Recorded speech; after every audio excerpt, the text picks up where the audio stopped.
శ్రీరెడ్డి ఆవిడ ఒక మంచి ఉద్యమకారునిగా గౌరవం ఉండేది.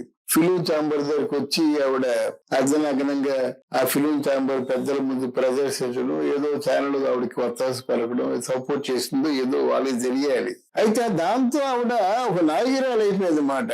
అంటే బూతులతో మొదలైనటువంటి ప్రహసనం ఆ బూతులతోనే ఈ రోజు వరకు సాగింది. ఆవిడ పోరాటం ఎందుకు చేసింది? మన తెలుగు ఆర్టిస్ట్ కి వేషాలు ఇవ్వరా, ఓన్లీ ఉత్తరాది వాళ్ళకే వేషాలు ఇస్తారా అని ఒక మంచి కాలుతో పోరాటం చేసినప్పుడు అప్పుడు చెప్పాను, ఇప్పుడు చెప్తాను అనమాట. ఒక మంచి కాలుతో పోరాటం చేసినప్పుడు ఆ ఫిలిం ఛాంబర్ ఆఫ్ కామర్స్ కి ఒక దేవాలయానికి ఇలా వచ్చినట్టు రావాలి. నీకు ఆ నీతి సూత్రాలు తెలిసినట్టయితే అలా కాకుండా ఉన్న బికినీ నిప్పేసుకొని రావడం అన్నది నీ మొట్టమొదటి తప్పు. తర్వాత మీడియాలో నువ్వు అలాగా రెచ్చిపోకూడదు, అవసరం లేదు. నువ్వు ప్రదర్శించాలనుకున్న పోనీ ప్రదర్శించావు. అక్కడి నుంచి నాకు కేవలం చిన్న ఆర్టిస్టులకి వేషాలు ఇవ్వడం వరకే నా తాలూకు అంటే ఈ భావ ప్రకటన లేకపోతే బాహ్య ప్రకటన, అంతేగాని వేరే లేదని చెప్పేసి నీ మానాన్ని నువ్వు వేషాలు వేసి సినిమాలు చేసుకుంటే బాగును.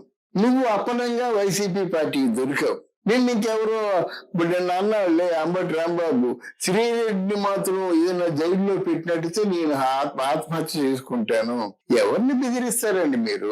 ఎంతమంది ఆత్మహత్యలు చేసుకుంటారండి?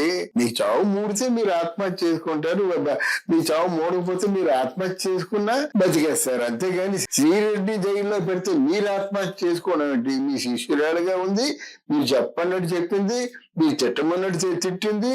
ఎంతకైనా జగన్మోహన్ రెడ్డిని ఎంత పొగడాలో పొగిడింది. మొన్నటి వరకు మీరు సంబరాలు చేసుకున్నారు కదా ఊడిపోతారని. ఈ రోజు ఏం చేస్తున్నారు మీరు?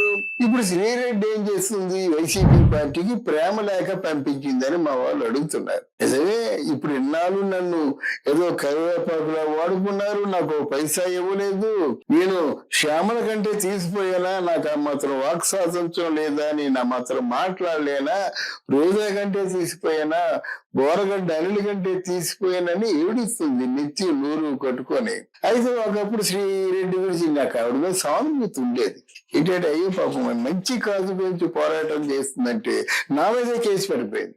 హైమంత్ రామారావు గారు అంటే నాకు గౌరవం ఉందని నేను కేసు పెట్టేస్తానని రెడ్ టీవీలో ఉంటుంటే రెడ్ టీవీ వాటర్ ఫోన్ చేసింది. ఆయన చెప్తే మళ్ళీ మేము తీయలేమమ్మా, ఏం లేదు, మీకు మళ్ళీ ఇంకోసారి మీ చెప్పిన వీడియో గమనించండి, ఆయన వీడియో ఒకసారి చూసి చెప్తే అంతే కదని మారడు అని మా తాలూకు రెడ్ టీవీ తాలూకు అధికారులు చెప్పారు. ఇప్పుడు కూడా మీరు అడిగారు కాబట్టి చెప్తున్నారు. కానీ ఏం చెప్తాను వాళ్ళ గురించి? అనాలోచన ఆవిడ జీవితం మీద కానీ భవిష్యత్తు మీద కానీ ఏమైనా ఆశ ఉంటే ఈ రాజకీయాలకు అతీతంగా ఉండాలి. ఇప్పుడు రాజకీయాలు ఎలా సాగుతున్నాయో నీకు తెలుసు కదా.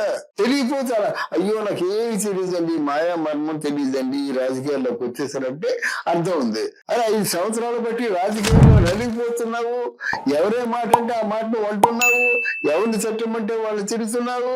అలాగే నీ కళ ముందే రోజా, నీ కళ ముందే ఈరోజు శ్యామల 100 కోట్లు వాళ్ళు ప్యాకేజ్ తీసుకుంటున్నారు. నీకేముంది? నీకు 5 కోట్లు 10 కోట్లు తప్ప ఏమైనా ఉందా? ఇప్పుడు పదవి ఏమైనా ఉందా? కనుక ఇవన్నీ కొంచెం బాధాకరమైన విషయాలే.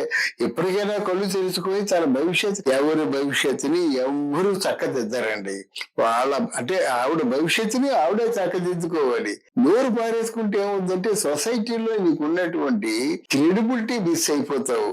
నీ డబ్బు మిస్ అయిపోతే తిరిగి తెచ్చుకుంటావు, గానీ నీకున్న స్థానం తిరిగి ఎన్ని కోట్లు సంపాదించినా నిన్ను గౌరవించదు ఈ లోకం. ఇప్పుడు జగన్మోహన్ రెడ్డికి అదే అయింది, శర్మల గారికి అదే అయింది. వాళ్ళకి వెనక 100 కోట్లు 100 కోట్లు ఎవడు కావాలా, 1000 కోట్లు ఎవడికి కావాలా, విశ్వసనీయత పోయింది. ఎప్పుడైతే ఎవరైతే తన సొంత విషయాల్ని మైకి పుచ్చుకొని కెమెరా ముందు మనం వాగామో, మన పరువు తీసి పందిరేసుకున్నాం, వాళ్ళ మీద విశ్వసనీయత పోతుంది, క్రెడిబిలిటీ కూడా పోతుంది, విలువలు కూడా పోతాయి. ఇక ముందే సరే ఇంకా టూ ఎర్లీ, నీకు ఇంకా బోళ్ళంత వయసు ఉంది. నీ జీవితాన్ని నువ్వు చక్కబెట్టుకుంటావని నేను ఆశిస్తున్నాను. మీ God bless you. Thank you.